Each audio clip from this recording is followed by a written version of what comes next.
I had no idea how talented and smart and gifted and creative he was and is. We know his music, we know the power of his music, but all the other things that he was into and that he did and how he expressed himself, he was just the embodiment of art itself. Once I learned more and more about him, he kind of reminded me of people I grew up with who didn't necessarily get the shot, but had the talent.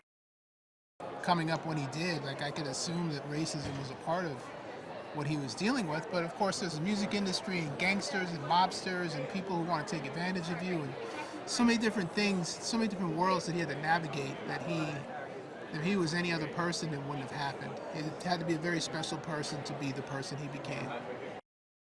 There's so much to learn from how he maneuvered in the world and how he had such thick skin, would wind up becoming triumphant. He had a level of intelligence that was just beyond your average person. Based on where civil rights was going and how people were more vocal about how they felt and their feelings, you know, you compare that to what was going on and you compare how Lewis moved in the world, then younger folks might have their opinions. But if he didn't do what he did, he wouldn't have survived. He wouldn't have had the opportunity to be who he became. The team is just phenomenal. I mean, literally, it takes a village, and we had a very strong village, but also I believe that Louis Armstrong had a very strong presence on the film. International, that's a big word, and it's Canada, which I like Canadian folks, and the excitement for film and filmmaking is here.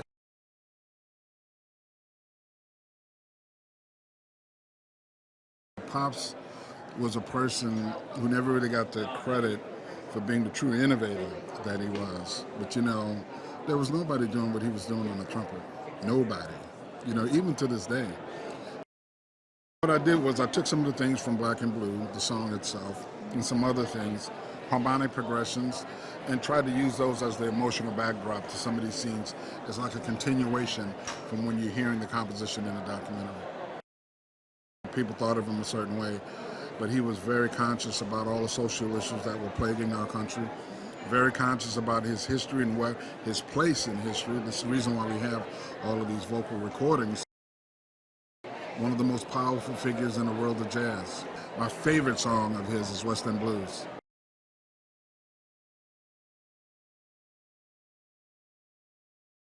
I think what's amazing about Louis Armstrong's story is that he's one of those figures where you know his music, you probably know his voice, you might know his face, but you know very little about him, which is I think how we all entered this project. And as we started to get into the archive, we realized, not surprisingly, there's such a fascinating story to be told. We very quickly leaned into all of his own archive and all of his own audio that he recorded over many, many years, where essentially he told his own story.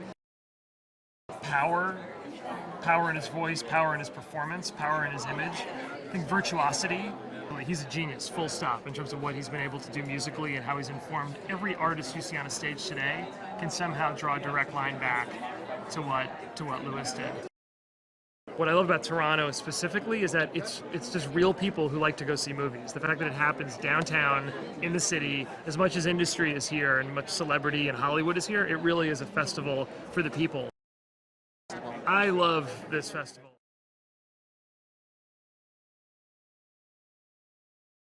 Well, he used to be called Satchel Mouth. That was his nickname, Satchel Mouth.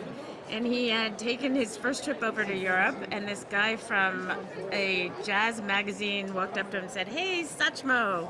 And he's like, "Who's Satchmo?" And he goes, "Ah, that's me." So he decided he really liked Satchmo. He loved that nickname. Loved it. Because he was very patriotic, and he said it's important to go back home and be with your people. So he really wanted to come back home, as much as he had so much adulation abroad, even in Scandinavia, everywhere, Russia, Africa, everywhere, and he wanted to be home. What a Wonderful World is everybody's favorite song. I love it when it comes on the radio. It was written for him. Oh, I think everyone will love Louis. Yeah, they'll love him. What's not to love? It's nice to have a feel-good documentary, because so many documentaries are about really serious topics, and this one has that part of it, but it's also very much a feel-good film.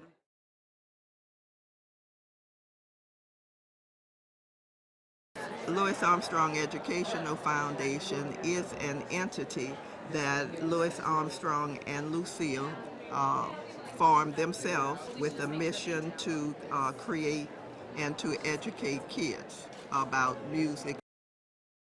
Of course, he was a master musician, but he was a real humanitarian, and there is every man in Louis Armstrong. I wonder at what point did he know what he was contributing to the world, and he obviously did, because he saved everything.